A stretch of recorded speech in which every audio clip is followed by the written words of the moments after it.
One day after my dad passed away, my mom gave me up for adoption without warning. And now, after 10 years of silence, she's reached out to me asking for help. So, I, 17 female, was recently contacted by my mother after 10 years of no contact. She put me up for adoption when I was 7 years old, and thankfully, I was able to find a family willing to take me in.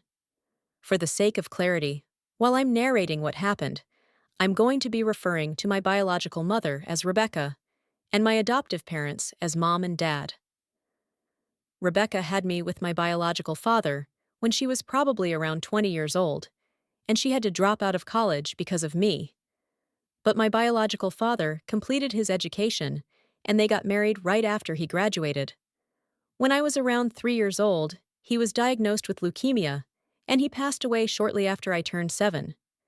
But I guess the process for giving up my custody had already started long before my biological father passed away, because my mother gave me away. And I moved in with my new family literally just one day after my dad passed away. I remember it as clearly as yesterday, even today, in spite of the fact that 10 years have passed since then, just because I was so upset and confused about what was going on. I remember being told by several people that I would be just fine, that my father was in a better place and stuff, but all I wanted to do was see how he was doing. He had been pretty sick, but he was always there whenever I wanted to see him, but I wasn't allowed to even say goodbye to him after he passed away. I barely even had time to register and process these things when my new family showed up the day after my dad's demise, and my mom told me that these people were going to take care of me for a couple of days. But days turned into weeks, and then into months, and eventually years, and I kept waiting for my mother to reach out to me. I remember crying a lot about this initially because I thought that my mother and my family had abandoned me. But a few weeks after Mom and Dad took me in, my biological grandparents came to see me, and they have been in touch with me since then. Back then, I was too young to be told the truth, but when I was around 14, they could not evade my questions anymore. I just really wanted to know what had happened with my birth mother, because I was well aware of the fact that I was adopted. I just wanted to know why all of this had happened, since I distinctly remember getting along well with my birth parents when I was little. So, I don't know why my mother suddenly gave up custody of me and put me up for adoption. Anyway, I found out the truth from my grandparents, and my mom and dad eventually. So, apparently, after my biological father's diagnosis with leukemia, my mother was devastated. But instead of being there for him, she started an affair with my uncle. That was horrifying in itself, but nobody even knew about it until 6 months before my dad's demise, since his health had started worsening considerably at that point in time, and my uncle and Rebecca did not think there was any point in hiding their affair anymore, because she knew that she wanted to be with him. And as soon as my father was out of the picture, she was getting together with him. So Rebecca and my uncle told their parents about it, and my grandparents were obviously disgusted with what was going on. But for my sick dad's sake, they kept their mouth shut about it because I was too young to understand, and they did not want my father finding out about any of this because he was already going through a lot as it is. And around the same time that they came clean about the affair to my grandparents, my uncle and Rebecca also announced that they were not willing to raise me and were considering putting me up for adoption. There was a lot of hue and cry about it, but Rebecca was pretty firm about what she wanted. Apparently, she said that she had been much too young when she had me, and she didn't even want to be a mother. She did not feel ready at the time, and it was only because of her parents' insistence that she had me and got married to my father. Had her parents not pressured her, she probably wouldn't have done either of those things, and her life would have been very different. So, now that my father was going to be out of the picture, she did not want me either, and she was going to put me up for adoption. Now it was obvious that they could not send me away as long as my father was alive, so they waited until he passed away. And after that, they allowed my mom and dad to finally take me in. Even my adoptive parents were very shocked by the kind of situation that I was in, but they really just wanted to adopt a child and complete their family, since they had been struggling to conceive for a second time after the first pregnancy, and it was too risky for my mom anyway. I know that my parents probably wanted to adopt a much younger kid, but they told me that they hadn't heard about me from any adoption agency. It was actually one of my mom's cousins who told her about my situation since she used to be friends with Rebecca back then, and as soon as they heard about me, they knew that they had to get me out. They didn't even care about my age and spoke to my mother in person without any agencies involved. My mother also agreed to let them adopt me because even she was struggling to find someone who was willing to adopt a 7-year-old kid through the agency. They spoke to Rebecca 4 months before my dad passed away, and a couple of weeks before his death, everything had been finalized. And even my mom and dad had believed that, after my father passed away, I would probably be staying with Rebecca for a couple of days at least, but she sent me away literally the next day. After I found out about the truth of the situation, I was really glad that Rebecca had decided to put me up for adoption, and I had been lucky enough to find such wonderful parents. Because people mostly go for younger kids when they are adopting, I found a really wonderful family. I love my mom and dad and my older brother, and I couldn't be happier. I also have literally 4 sets of grandparents, so you can imagine how spoiled I've been right from my childhood. Nobody kept in touch with my uncle or Rebecca after my dad passed away, and they were not even there for his funeral, which had been organized by my grandparents. I was there because it was a very somber situation, and I was already going through a very confusing phase, so they thought it would be better for me to settle into my new life until they reintroduced themselves. After finding out the truth about why I had been put up for adoption and why Rebecca did not remain a part of my life, I had thought that I would feel unwanted, or at least a little upset about it. But I mostly just felt relieved that I did not end up spending life with my biological mother, and I found my way to people who actually wanted me. I'm 17 now, I'm starting college in a couple of months, and I barely even think about Rebecca or my uncle or what they've been up to. But for the past couple of days, I haven't been able to stop thinking about them because she reached out to me on Instagram to ask me if I would be willing to meet with her and mend things. I have a public account, and it's obviously not difficult to find me, but I couldn't understand why she was reaching out to me after so many years. So, before I agreed to anything, I decided to ask her why she wanted to mend things with me all of a sudden. Then she sent me a long and heartfelt message about how so much time had passed. But even now, she regretted her decision to give me up and prioritize her life with my uncle instead of her commitment as a mother. She said that she knew it was not her place to demand that I come back to her as her daughter, but she at least wanted me to know that she was not all wrong here. And the only mistake that she had made was that she had committed to a lot of things when she was too young to understand the repercussions of it. There was a lot of pressure on her, and that's why she had made a lot of bad decisions. But she never regretted having me, regardless of what my family might have told me. She was just not ready to be a mother, and she wanted to make things right with me. And after thinking about it, I decided to say yes because I was just curious. I did not tell my parents or my grandparents about it. I just went ahead and met her. Only after I met her did I realize that she was not asking me to meet her only because she wanted to make things right with me. She needed my help. I should have realized that earlier, but unfortunately, I have a tendency to try and see the good in everyone, even someone like Rebecca. Anyway, we met for lunch 2 days ago, and initially she seemed very warm and cordial with me. She tried to explain her side of the story, telling me that her parents insisted that she had to marry my father, drop out of college, and take care of me, and stuff like that, and she just wasn't ready for any of it. But she had to do it because her parents insisted on it. She later on started feeling very suffocated in her marriage, and the news of her husband's diagnosis was the last straw for her, which is why she was driven to have an affair. She did not regret it because she believed that my uncle was the love of her life, and she was glad to find him because she has been happily married to him for the past 8 years. While talking about my uncle, she started crying and told me that right now her marriage was in trouble, and that was part of the reason why she had come to me. She said that she needed my help in reconciling with her parents, and not just them, but also my father's parents, because after she gave me away for adoption without even telling them, they had cut her off for the last 10 years and had nothing to do with my uncle or her.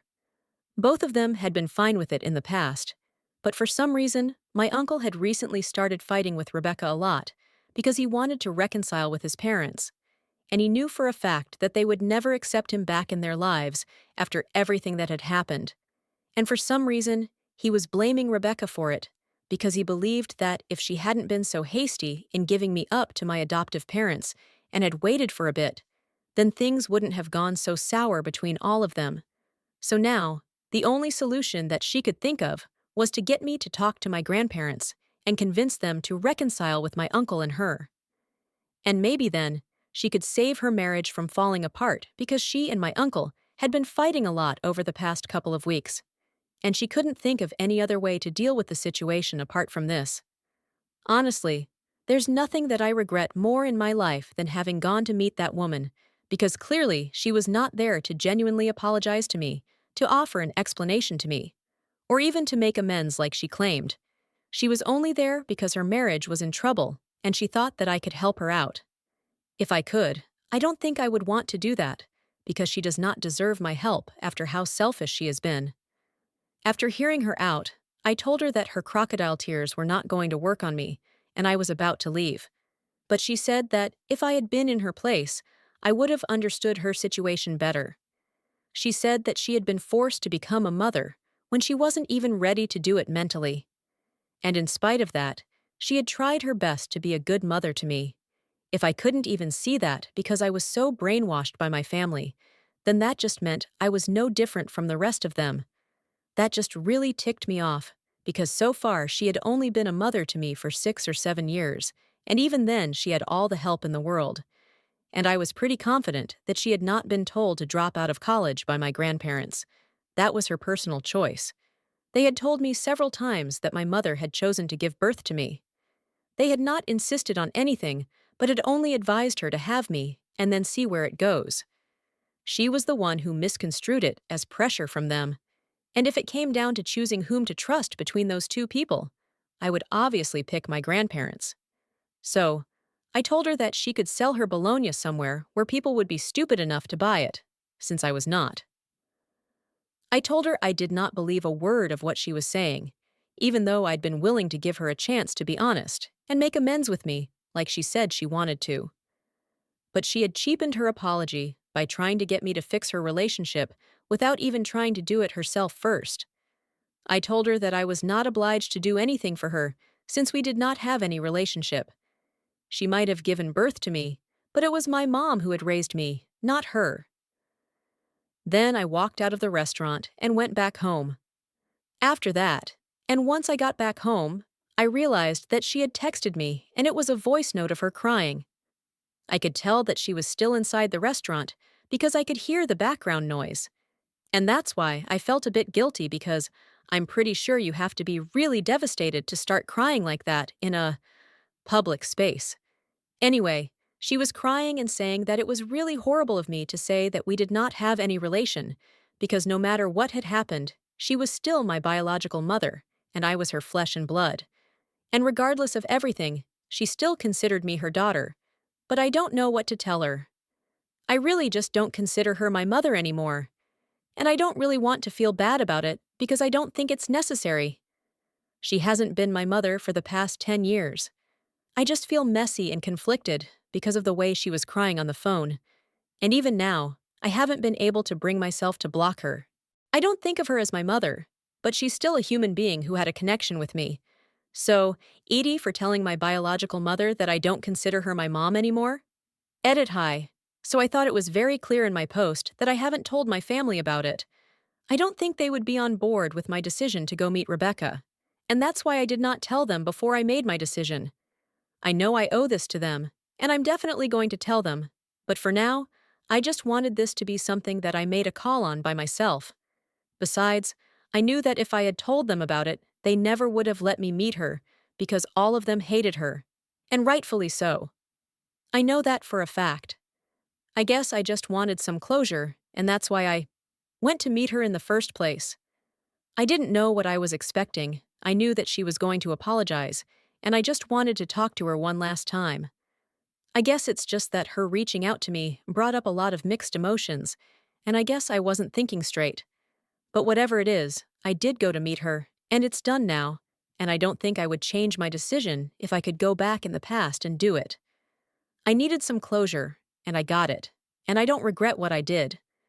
Sometimes you just have to forget about everybody else and do what you think is right, even if it's a mistake. It's going to be your mistake. And that's what I believe. Update 1: I finally told my family that I had gone to visit Rebecca, and just as I had expected, they were not happy about it in the slightest. I met her last week, and I blocked her a couple of days back after she kept relentlessly bombarding me with texts and phone calls, demanding that I speak to her again and give her a chance to explain herself. I didn't know what she was going to say to me, but I didn't even want to find out anymore. I met her once and got my closure, but that's all that I needed from her. And it's not like she genuinely wanted to speak to me and make things right. She just needed my help, and I'm pretty sure that's the reason why she's even contacting me after the fight that we had at the restaurant. Anyway, I didn't want to speak to her again, and I knew that it was about time that I told my family about our meeting as well. So I sat them all down, my parents and all my grandparents, and I explained everything to them. My parents were obviously upset that I hadn't discussed this with them, and I had just taken off without telling them who I was. Meeting, but they still seemed to understand. It was my grandparents who were really upset with me. They scolded me a lot, and I heard them out patiently because I deserved it. I should have spoken to them first. Mostly, they were just worried that my mother would have tried to brainwash me and tried to make them look like the villains since they knew her well enough to expect it. After they were done, I told them that the only reason I had met was because I needed some closure, and I did not expect everyone to understand immediately why I had that thought process. But it was something that I needed to do, and I did it. The only thing that I was sorry about was that I did it behind their backs, but I promised them that I would never be dishonest with them ever again, and that seemed to pacify everyone. Then we started discussing the reason why Rebecca had called me there, and the things that she had said about my uncle wanting to reconcile with his parents and stuff. The one thing that all of us could agree on was the fact that there was definitely more to the situation than we were being led on. If she was trying to manipulate me into getting back into the family, it meant that they were probably in trouble and needed some sort of help. And since Rebecca had said that her marriage was in trouble, and she had definitely seemed very distressed when she was on the phone, and even when she met me, my grandparents deduced that she was probably being truthful about my uncle being pissed at her. Now, whatever the truth is, we're not going to interfere because it's not our place to say anything. My grandparents were very clear about it. They said that they had stopped considering my uncle and Rebecca their family the day that they announced that they were together, while my father was still sick. The last of it was when my mother just gave me away, without even talking to them, or giving them time to explain things to me. They just got lucky that my adoptive parents were kind enough to continue to allow them to be a part of my life. So, long story short, I have now blocked Rebecca. No matter what happens after this, I'm not going to be speaking to her again. I know that she's quite desperate to talk to me, since the last few messages that she sent me were begging me to talk to her and telling me that her marriage was falling apart, and so was her life. And she desperately needed me right now. I felt really guilty ignoring all of that. But honestly, what does she even expect me to do? Even if I wanted to, I really don't think that I would be able to get my grandparents to speak to her or my uncle. If I were in their place, I wouldn't want to speak to them either, so it's completely fair for me not to want to interact with her anymore. I know that she can just make more accounts and keep trying to get to me, but it's not going to work. So, I've decided that if she tries to reach out to me again, then I'm going to tell her that I'm not interested, and if she bothers me, then I'm going to report her. I did overhear my grandparents discussing potential reasons as to why my uncle would want to contact them again after so many years, and they had been speculating that maybe they were having financial trouble. Since nobody from our family has been in touch with them, we don't really know what they've been doing. We know for a fact that they are still living here in the same city, but we don't know what they do for a living. Rebecca used to be a stay-at-home mom when I was living with her, but now, I don't know. But one thing is for sure. If my grandparents are right, and Rebecca and my uncle are actually trying to reconcile with my grandparents because they are in financial trouble, I will know for a fact that they don't even deserve the bare minimum respect that they receive from other people, because it is just disgusting human behavior. Reaching out to your daughter, who you haven't spoken to in a decade, so she can fix the situation with your parents just because you need money. That's literally one of the cheapest things I can imagine people doing.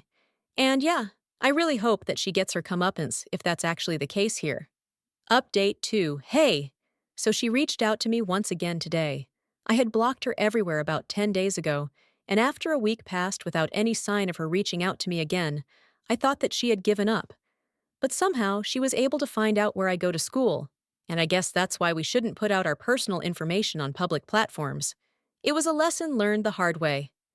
But anyway, when I started walking back home from school today, she showed up on my way out of absolutely nowhere. And I was pretty taken aback. It happened about a block away from school, and I don't live very far from my school, so I usually just walk home. But she showed up in her car and started yelling at me to get in. I told her I was not going to get into her car because I did not trust her.